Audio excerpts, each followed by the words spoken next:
아무리 별의별 일이 다 벌어지는 세상이라지만 초등학교 앞에서 이런 걸 보게 될 줄은 몰랐다고 합니다. 진짜 엄마들은 난리가 났어요, 이 문제 때문에. 이 학교 학부모들을 발칵 뒤집어 놓은 사건. 각종 인터넷 커뮤니티와 SNS를 통해 급속도로 퍼지고 있는 그것은 한 상가 유리벽을 빼곡히 채운 낙서들입니다. 마약과 독극물, 사계와 같은 섬뜩한 단어들과 공중 화장실에서나 볼 법한 민망한 낙서도 그려져 있습니다. 그 정점을 찍은 것은 보란 듯이 전시해 놓은 성인용품. 이 기막힌 일이 벌어진 곳이 다름 아닌 약국입니다. 항상 아이들로 북적이는 초등학교 앞에 대체 누가, 왜, 무슨 목적으로 이런 일을 벌이고 있는 건지 짐작할 수조차 없다는 주민들은 불안에 떨고 있습니다. 약국 주인을 만나봐야겠습니다. 계세요?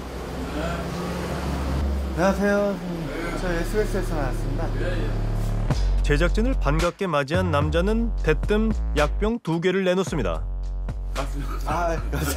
가스명수요? 가스명수. 또 그냥 먹어도 되는 건가요? 가스? 네, 맞습니다. 여기가 약국 맞나요? 예, 맞아요. 약국. 정상 운영을 하는 약국이라고 보기엔 너무나도 어지러운 내부. 이 약국은 지난달 5일 정식으로 문을 열었다고 합니다. 약사분이세요? 예, 맞습니다. 이곳의 유일한 약사 강석일 씨. 그게 선생님 명찰인가요? 예. 전화번호는 왜 써놓으신 거예요? 경찰 아저씨가 자꾸 궁금해하셔가지고. 경찰이 자주 왔었어요? 예, 자주 왔죠. 약국에 미관상 안 좋은 부분이 있었나 봐요. 그래요. 약국에 당시에 이렇게 붙어 있었죠? 예. 이게 맞나요? 예, 맞습니다. 그는 이 모든 게 본인이 한 일이라고 순순히 인정합니다. 그림이죠. 그림과 예술과 문학이죠. 풍자이죠. 여성이 뭔가 남성의 성기로 보이는데 맞나요? 아니요, 그건 아니고요. 여기 배 위에 촛불이 떠다니고요. 그 촛불에서 촛불이 그 매산자, 산자는 한자로 이렇게 매산자잖아요. 그 나무가 거꾸로 매달려 있어가지고 나무가 밑으로 떨어지고 있는. 이 일대를 발칵 뒤집어 놓을 만한 민망한 그림을 산불 조심의 의미를 형성한 작품이라니. 이런 걸 꿈보다 해몽이라 하나요? 여성을 비하한 듯한 문구들을 왜 붙이신 거예요? 일단 여성을 비하한 적이 없고요. 일단 사람들이 좋아할 수 있는 그림이 무엇일까를 생각해 보다가 그게 왜 좋아할 만한 그림이라고 생각하시는 거죠? 세상엔 여성과 남성이 있고 누군가는 좋아하면 누군가는 싫어하는 거고 누군가는 싫어하면 누군가는 좋아하고 사람들은 좋아함에 대해서는 나타나지 않지만 싫어함에 대해서는 극렬히 저항하는 무리들이 있는 거죠. 이 낙서 어디에도 나쁜 의도는 없다고 주장하는 강석일 씨. 그런데 그가 갑자기 봉투에서 무언가를 꺼내기 시작합니다. 주변 엄마들을 가장 경악하게 만든 여성의 나체 인형입니다. 직접 구매하신 거예요? 아니요, 구매는 안 했고 여기 전봇대 앞에 버려져 있어가지고 주웠어요. 성인용품 아닌가요? 글쎄요, 그냥 플라스틱인데. 등하교 할 때 아이들이 본다는 생각은 안 해보셨어요? 예, 그런 생각은 전혀 못했네요. 아이고, 학교가 있었구나. 아이고, 그런 생각은 못했어요. 대체 그는 왜 이런 행동을 하고 있는 걸까요? 그걸 왜 붙이시는 거예요? 때문에 원래 제가 한 2년 전까지 디스플레이에서 공장 내에 그 독점 약국 하나를 운영하고 있었는데 제가 제 약국에 들어가는 것을 방해하였습니다. 대기업 공장 안에서 약국 운영권을 따내고 어렵게 자리를 잡아 남부럽지 않은 수입을 올리던 그때 공장 안에 다른 약국이 들어섰고 갑작스런 계약 종료를 통보받았다는 주장입니다. 상가임대차법 특별법 5년으로 계산한 거는 2019년까지였지만 2017년에 제지당하였습니다. 부당하게 약국을 뺏겼다는 생각에 대기업을 상대로 손해배상도 요구했지만 생각처럼 되지 않았다는 강 약사. 그 이유를 그는 이렇게 생각하고 있습니다. 안동권 씨, 안동김 씨, 안동장 씨, 창동김 씨의 일가인 안동권 씨 대표이사가 자신의 친척 안동김 씨 친인척에게 약국을 주고 싶어서죠. 장사가 잘 되는 약국이니까.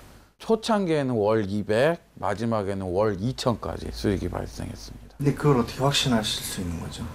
안동에서 약국을 운영하면서 주위 그 고객들로부터 이런 정치적인 암거래 등을 다 배워왔습니다.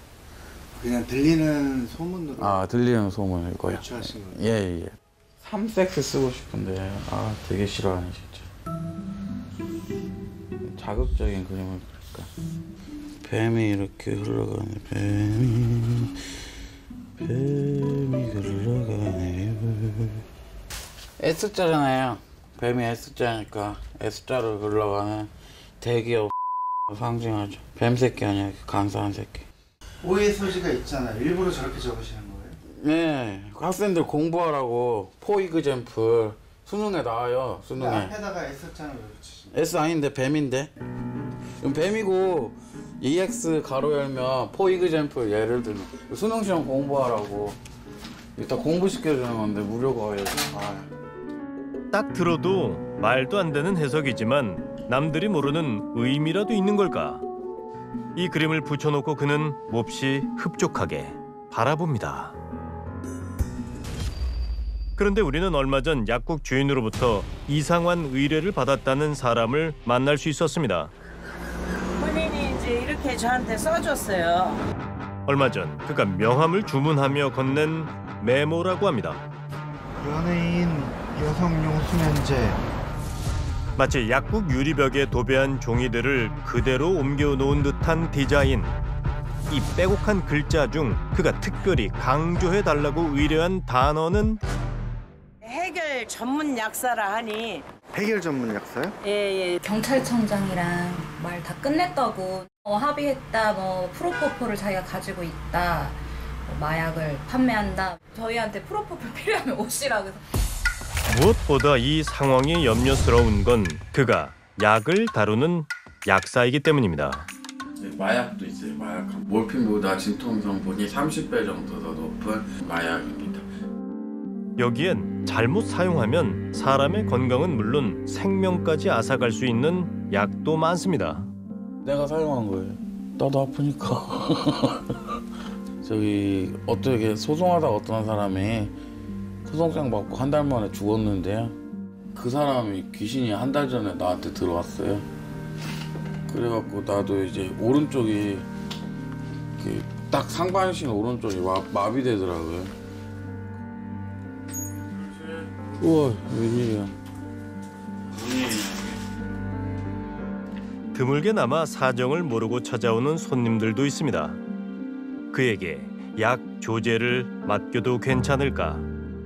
논란이 커지면서 결국 강 약사에 대한 경찰 조사가 시작됐습니다. 저희가 판단하기로는 형법상의 음란물건 전시죄에 해당하는 것으로 판단하고 있습니다.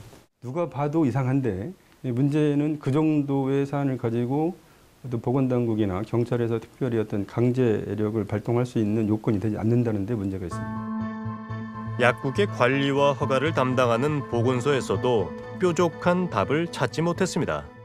혹시 학교보건법, 교육환경보호법, 아동 청소년 성보호에 관한 법률, 청소년보호법, 광고물 관련법 이런 걸 검토를 다 해봤어요. 저희는 이제 법령 위반 사항이 있어야 처분하니까 지금 상태는 법령 위반 사항이 없어요. 강 씨를 설득하지 않는 한 더 이상 방법이 없다는 겁니다. 하지만 이대로 두고 볼 수만은 없습니다. 언제부터 이렇게 마음이 답답하고 아프셨는지. 잘리는 과정이 약 보름? 보름 만에 너무 급박하게 싹 돌아가가지고 아이고. 근데 어떤 하소연할 수 있는 방법이 없어요. 탄탄대로만 걸어오던 인생이 흔들리면서 많은 상처를 받았다는 그는 자신에게 문제가 있다는 사실을 모르지 않는다고 했습니다. 그리고 자신을 가두었던 그 오랜 벽을 깨고 나오기 위해 그가 어렵게 용기를 냈습니다. 스스로 정신과 상담을 받기로 결정한 겁니다.